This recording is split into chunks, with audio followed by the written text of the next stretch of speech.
Hi, David, and welcome to the Sporting Global podcast. It's a pleasure having you here all the way from Ireland. How are you? It's a pleasure to be here. I'm good. I'm in lockdown, I'm sure, like most of the people listening, but yeah, the weather's not too bad. At least I have something nice to look at out my window. So right. I mean, like, at least I think you can go out maybe a little bit and get some fresh air, though. Maybe hike. I guess like Ireland is sort of like, known for that beautiful landscape and nature. So it's maybe not the worst place to be stuck at. No, as long as it's not raining, which is only 50% of the time. So it's pretty good. I mean, like, I am well aware of the rain as well. Like, as a Norwegian, I think we both have our fair share of rain. But anyways, I'm really happy here to be with David. I really appreciate you taking the time, and we're gonna dive into a little bit of your journey, Sure. with Badminton Ireland, alongside with sort of like, how it has been for you managing this Badminton Ireland essentially through the COVID. I mean, like, it's been impacting the entire sport industry, and it's been a lot of challenges coming up with that. So that's going to be really exciting. Before we dive into that, I just want to, like, for everyone that is tuning in, Sure. if you want to hear more insights to, people like David, want to hear more about tips and experience in the industry, make sure to like this video, maybe subscribe as well, and we have a lot of good insights coming in weekly about people in the industry sharing their insights. So, and if you have some recommendations of who we want to speak to, like, leave a comment in the chat or whatever it is below, and we'll take a look at it. You never know who's ending up here. So, David, Sure. I'm just gonna, like, dive right into it. How did sort of like your journey in the sport industry begin? My journey working in sport was probably quite unconventional how I got started. So my background is in audio and visual engineering. So I studied at college to become an audio visual engineer, and my goal at the time was to get into sort of video production, audio production. Through that, in the college, I started to work with the Munster rugby team on their website, their platform. We did a couple of videos for that. We'd interview players, do a bit of streaming, edit the videos. So, I mean, I suppose that was my first touch point working in a sport. It was unpaid work. It was through the college, but it was a good experience. Right. So then I left college, and there wasn't a whole pile of work in some of the industries I was looking to get into. But I did spot an opportunity with Badminton Ireland. They were looking to advance and establish a streaming platform. So video streaming for badminton matches, and the technology has advanced every year on year, to the point where anybody now at this point can set up their own streaming service, really, and do plenty of cool and neat tricks. So I went up to meet the CEO at the time. It was a guy called Richard Vaughan, and he was working there. There was an event, and I just sort of got stuck into that. Helped them develop it. Initially, it just started out just sort of coming up, helping, volunteering, really. But I was interested in it. I played badminton in school. I'm not really a badminton player. I'm still not. But I was interested in the sport. Purely from a standpoint of, I'd never sat down and actually watched a match until I started to stream it. I was like, God, it's really fast. It's really fast. Everyone has their perception of badminton until you actually see what the professionals are like. So I kind of just took the initiative, and I went and spoke to the CEO, and I said, look, I want a job. I'm interested in getting to know more about the sport and learn a bit more and be more involved. And they took me on as an administrative sort of person. I was basically just given any little job, update the website, do a bit of marketing, social media. So that's where I started, like the video content marketing side of things. And then really from there, it was just working around with other people in the office. And look, some of it is right time, right place. And you get a good opportunity. But that's where I started. I started in that space, doing a bit of volunteering. And then eventually just got in the door into that office. That's awesome. I mean, like, I think you have a really good point in terms of, like, people's perception of badminton. I think like everyone is just like, it's just this casual summer you know, I don't know, summer I don't sport know. that people just do for Mm, fun. But then when you start looking or, at what the pros are doing, you're like, whoa, mm. that's a completely different level, you know? Yeah, I think that's one of the really cool things about the sport is it can be that really relaxed Yeah, summer game that you play outside or inside, and but you can go, you know, it can become really, really intense yeah, once you start to move up. Once you get into the professional level, it's so fast, it's so technical, and I just don't. I think the vast majority of people out there maybe don't realize that until they've experienced it, right. you know, But I watching think it. like badminton has that as sort of like an upside in a sense too, though, if you think about it, like how Mhm. I guess like how easy accessible it is for people, you know, in a sense of like everyone, I guess, like has a positive perception of badminton, you know, maybe Yeah. not like I just think it's an awareness of like what is badminton professional look like Mhm. and what is the demands for it, because people are more like, oh, it's a summer activity. Yeah. But I Yeah. still think like it is a huge upside having that, you know, just the positive mentality around badminton and like Mm. association with badminton. It's you know, it's a kind of like, you know, very cheap, I guess, sport as well in a Yeah. sense, you know, you don't need a Yeah. lot of equipment to make it work. Of course, Yeah. now I don't know all the requirements and all the stuff for like actually doing like a proper tournament and everything, but yeah, it is definitely like I think it's an interesting sport, and I think once people also realize, okay, what's how does he run, you know, from a Mhm. both grassroots and professional perspective too, which obviously we can touch a little bit upon as well. Sure. And obviously, you know, I think it's been, you know, you talked a little bit about sort of like, you know, building, volunteering, sort of like getting your foot in the door. And for those Mhm. that don't know, you know, you, David, you essentially built your way from an intern to the CEO of Badminton Ireland, and it just showcased sort of like, you know, the importance of you have to start somewhere and sort of like Sure. getting your foot in the door. And on this journey, like what have you learned so far? And I guess you touched a little bit upon like why badminton, but I want to just like, Sure. what was it that dragged you into that? Well, like I said, I mean, that was the starting point. Yeah, I didn't have any affiliation with badminton before um, that first touch point when I started doing the streaming. yeah, Bar playing it in school, but I played sure. lots of other sports. I wasn't very good at most of them, but I played lots of other sports. Right. Um, and no, it wasn't a sport that I was affiliated with really.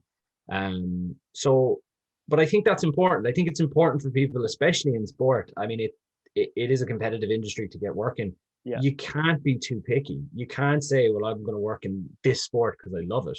right. I would nearly argue that it's better not to be invested in the sport. There's always a lot of politics involved with sports, you know, Yeah, sports clubs and people, a lot of volunteers involved. right. uh, if you're looking to get involved, you kind of want to be unencumbered by people saying that person is only doing this because they're playing in this county or they're playing in this region and they like this particular aspect. So Right. for me, it was really good um, learning curve because I had no real understanding of how the sport Yeah, yeah, worked, and that kind of fed my interest a bit because I wanted to learn more. mm, And that's another thing I definitely think worth considering. If you do get your foot in the door, don't stop at the area you like. A yeah, lot of people I've come across have always wanted to work in marketing in sport, or they yeah, wanted to do a particular aspect of it, but it's never that simple. Most sport NGBs or companies, they're working with very limited resources. They like people that have a diverse set of skills that mm, can jump around and can do other things. So if you're given the opportunity to learn something, to get yeah, stuck into a different area that you may have no interest in, but you've been given the opportunity, take it, yeah, learn. That's how my journey that helped me get to where I am now. I mean, I started in marketing, but I was given opportunities to work in membership, to work in mm, events, to work with the high performance team, and I took them. yeah, I could have just stayed in my box and said, I just want to do marketing and video right. content and video production. I probably wouldn't still be there right now if that had happened. But Yeah, because I spread out and I got to understand the business from different angles, it gave me an edge when the CEO role came up. yeah. No, 100%. And I think you're touching upon something very important, and in terms of like just grabbing the opportunity when it's there, because Mhm. again, you sort of like have like this perception. I even remember when like I was going to the US, and I was like, the only thing I said, I was like, I want to work with football. So like, any Mhm. kind of soccer, like football, whether that's, Mhm. it could be, indoor football, it could be futsal, it could be beach soccer. I ended up working for like Sure. a soccer ball, like manufacturer. I work for like beach soccer. I work for like a soccer, like, Mhm. it's just like, again, I just have like a very open mindset. And even through that, like I Mhm. learned like, well, to be fair, I could even like work with baseball and basketball and whatever it was, because Mhm. they run the organizations the same way. It didn't matter what sport you were Sure. in, because they run it the Sure. same way. So I think it's also Mm. about like just having that open mindset, and as you said, like Mhm. grabbing the opportunity when it's there. And that's probably like one of the key lessons to take from here. And as you said, like this has been sort of like one of the key metrics for you in being in the position that you are today. So I think Absolutely. that's a really great advice.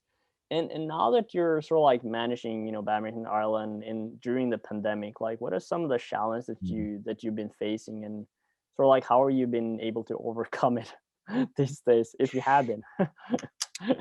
Sure. No, well, look, I mean, I think we've been very lucky, really, throughout all of this, considering the impact of COVID. Yeah. Um, this was a new challenge for, I think, everybody. Um, whether you're a long-term CEO with years and years of experience, or someone like me who's, been in the role a couple of years, but not that long, and this is the only CEO role I've had thus far. Right. This was completely new. This was completely new. This was something nobody had ever seen. Um, so I mean, for me, in the early days of this thing, was that uncertainty. That was the Mm, challenge. yeah. Nobody knew. Nobody Right. thought when this thing happened this time last year, or maybe what is it, 11 months, that Yeah. we would still be in this position. Nobody said that. Or at least if they did, I didn't hear from them. Right. Um, so that was the challenge, because we were making strategic plans and taking actions to come out of the COVID lockdown, the first one. We're now in our Mm, third one. The first one, we were all prepared for starting our season last September as normal. right. Um, so definitely the biggest challenge was that uncertainty and adapting to that uncertainty. Mm, Um, that is a difficult thing to manage, because you've got to be able to move on your feet. You've got to be right. able to act quickly, getting the information as quickly as possible, getting it out to your members. The strongest thing I had at my disposal at that time was my team. Mm, The staff were always switched on, always ready to go, always communicating as best they could. And yeah. there was time our members were very frustrated, because they Yeah. wanted to just play the sport. Right. We did not have the information, and we were the point of contact to say, you can't play right now. Right. Um, but the guys were very quick to react. Anytime new information came available, they got it out to the members. And we were always coming up with innovative ways to stay relevant. Right. It's one of the most difficult things, I think, for some sports, when you haven't. I mean, there hasn't been a game of badminton domestically played in Ireland since June. Right. It's hard to stay relevant, and that's important. You got to stay in the mindset of your members and stay relevant to your members. Otherwise, when we come back, which we will, this will Right. end. Yeah. Yeah.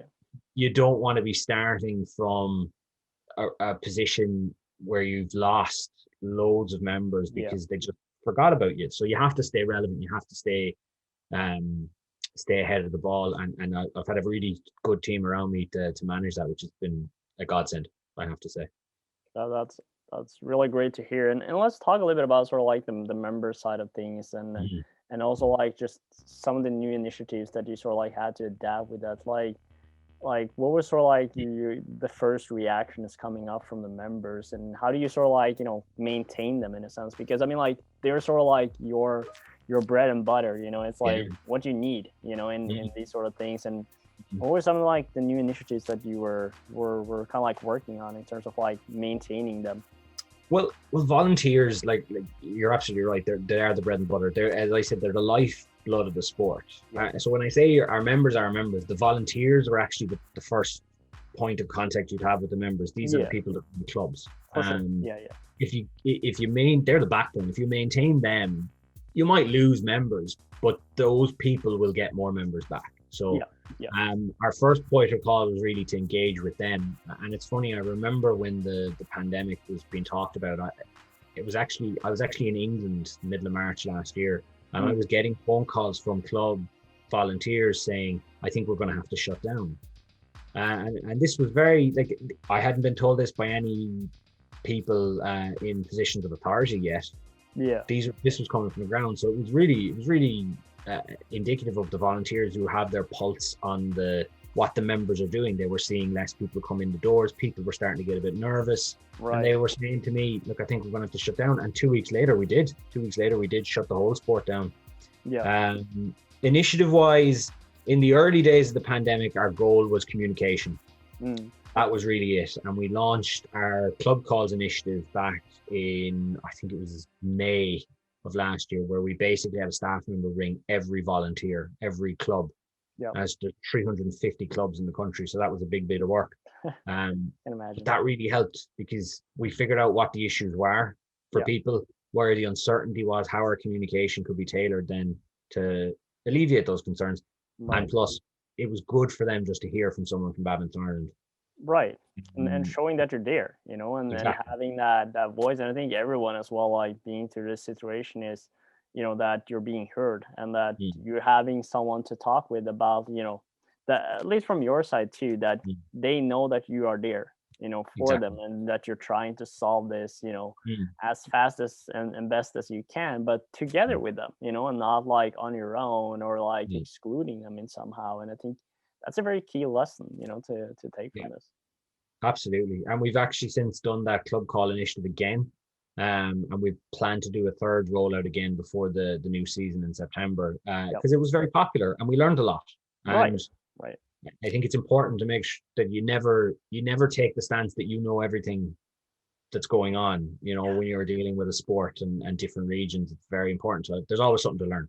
Right. 100%. And what I like how are you sort of like preparing for, I guess, like the new season coming up in September? Like what sort of like, what have you learned from like I guess last year when you were preparing for the new season and I guess like in the back head and now like going up to this September season?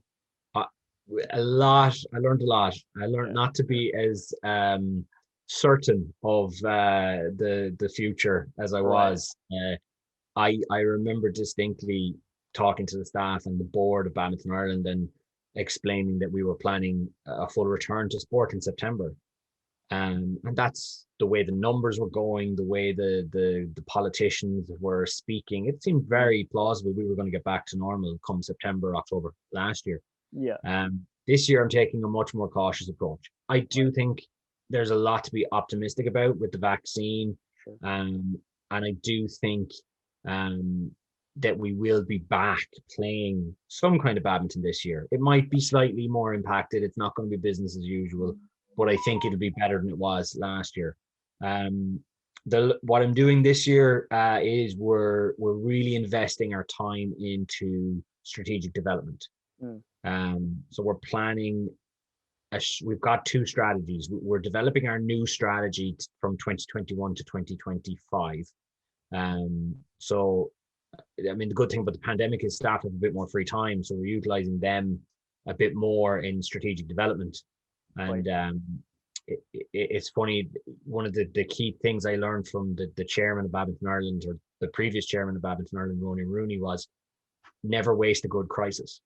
And we were in a crisis. We are in a crisis, but we're not wasting it. We're utilizing the time to develop strategies to get people back. So we've got our main strategy, but we've also got what we're calling our reboot strategy, which is rebooting the sport. And we're working on that right now. One of the key things we want to do with that is, provided it's allowed, is to be seen. So to actually organize a bit of a road show around Ireland, promote the sport, get some exhibition matches, get our high performance talents out around the country where possible. And just really be seen on the ground, because people haven't seen us. They may have heard from us, which is good, but haven't seen us in a long time. So I think it's important to address that. So that's my learning for this one, is really to do a lot more planning, a lot more strategic preparation, make sure we're ready to hit the ground running. Yeah, I think it's kind of like you really went into like my next questions here already, with the precautions and preparation for this year and next year. But if you're thinking a little bit about like, you know, the precautions that you set for like the rest of this year and next year, like what are some of the stuff that you've been sort of like working on, and I guess like implementing into this strategic plan of yours? Well, the strategy is one, is a big one, but another one is the finances and managing those.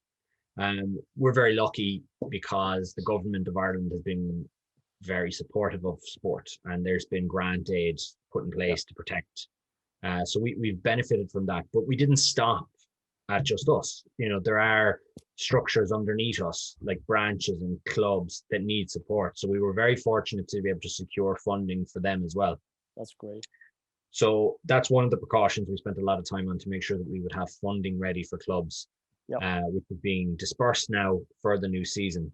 Another precaution is our operational plans, which we develop usually the last quarter of every year. The one we developed towards the end of last year, we have developed two sets of direction depending on what happens. So we have our operational plan as normal if the COVID is dealt with and we're able to get back to normal come September.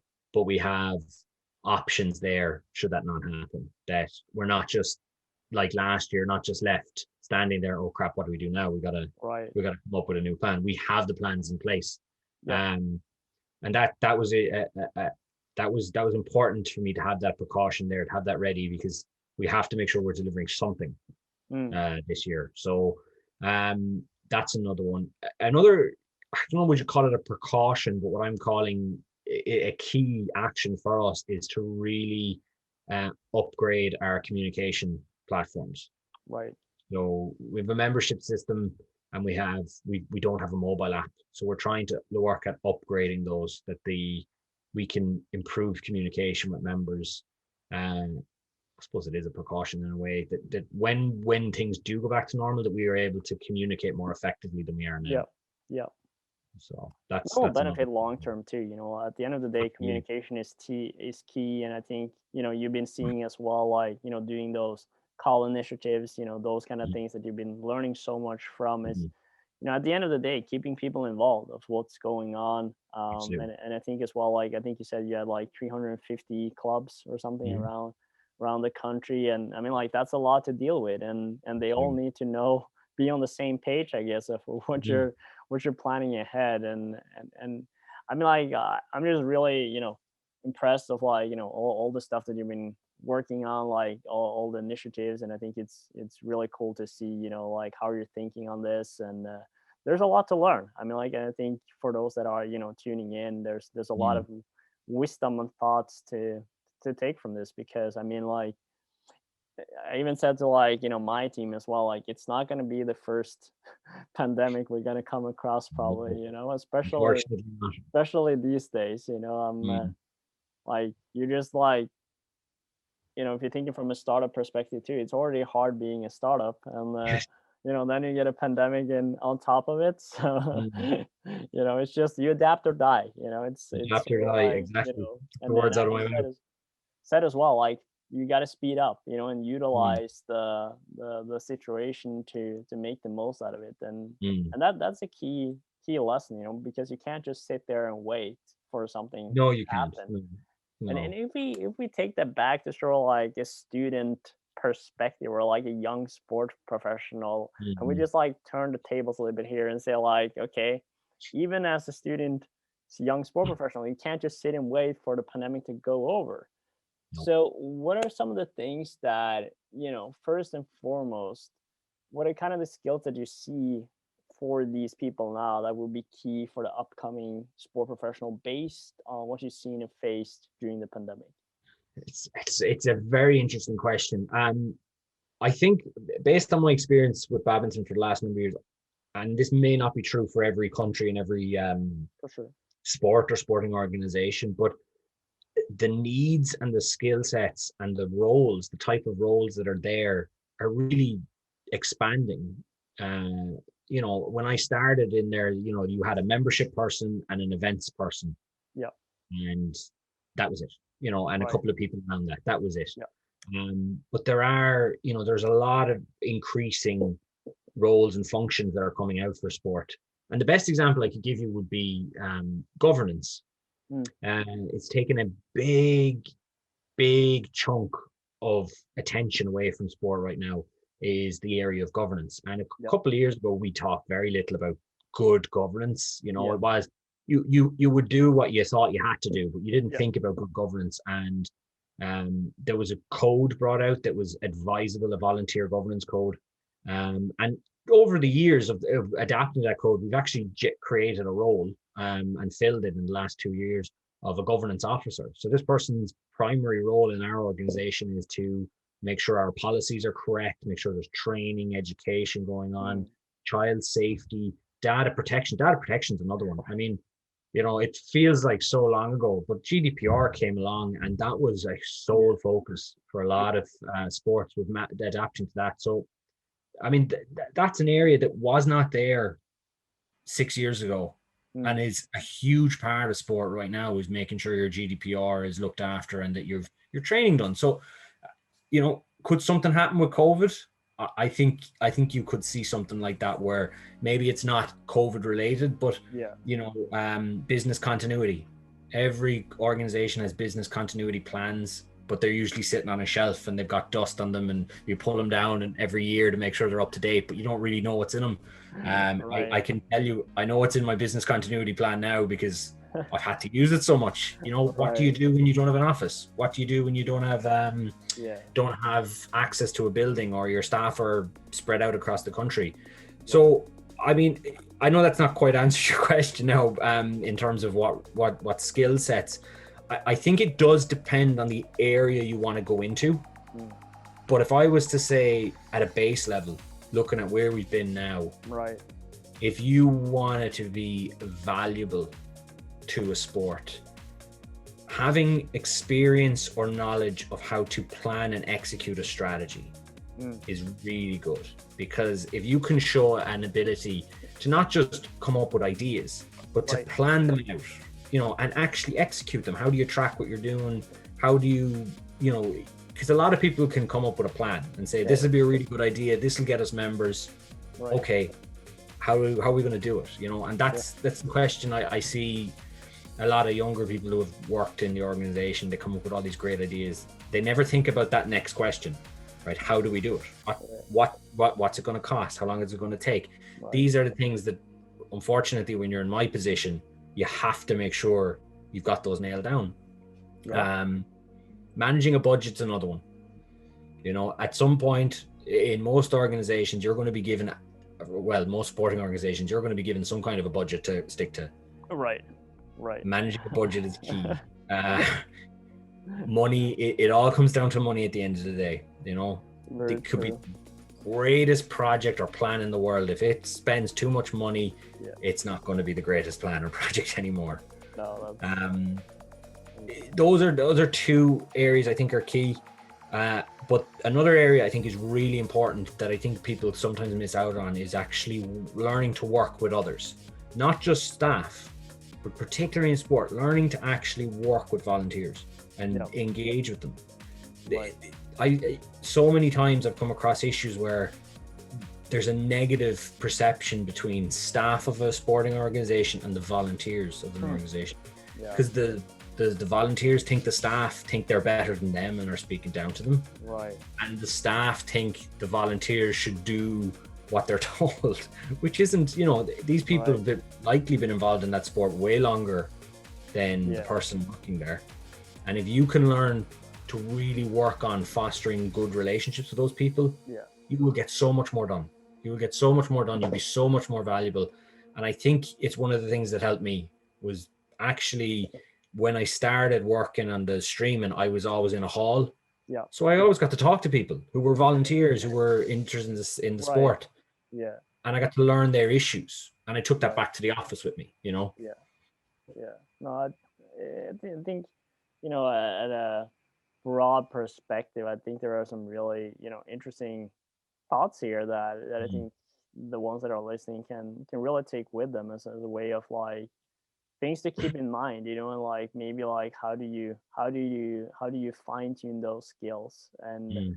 and work on those skills as well to like, Mm. okay, I mean, like there are probably people out there, working with their own kind of budgets, maybe even daily on like, okay, your food Mm. budget, your, rent budget or whatever that might be. And I Mm. mean, like that's kind of like a nice tiny case study. I mean, like if you don't have a lot of experience yet, kind of like Start.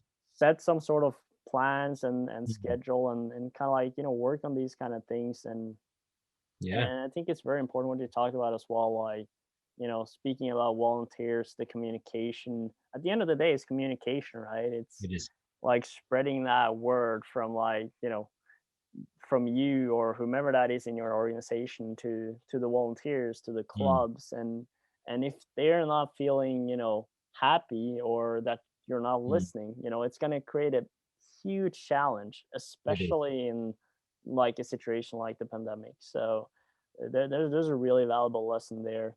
And I honestly just have like, one final question, and that's Okay. essentially just like what are some of the tips that you have, for these people that are trying to get their foot in the door, like how should they start, like where should they start? I know we have been touching upon like, Sure. some key elements, but if you can like, wrap it up in a sense, I think it would be nice from your perspective.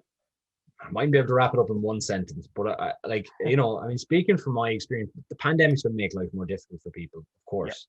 But I don't think it stops you. There's a lot of organizations out there, sporting organizations, I'm sure would would benefit from extra people involved. I think you need to start volunteering, Yeah. so to speak.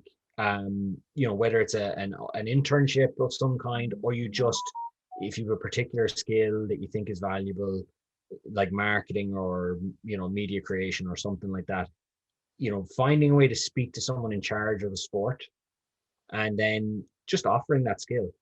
That's Mm, your foot in the door. I've come across people coming out into the world looking to start, and they're looking to start at a point that isn't there. They're looking to right. start at a certain salary straight out the gate. And sport isn't that type of industry. As a There are industries. CEO as well, Well, maybe. you see a lot um, of things, when you're yeah.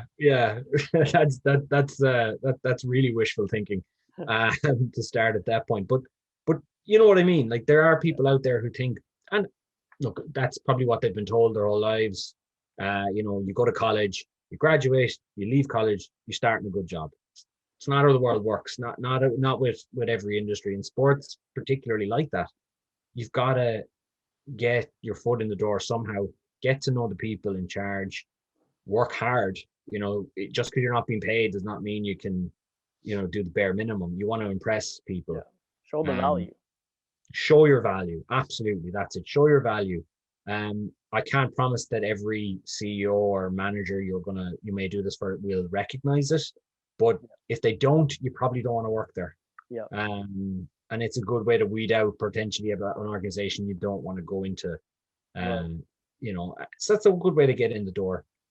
Don't wait for the perfect role as well. Would be another one.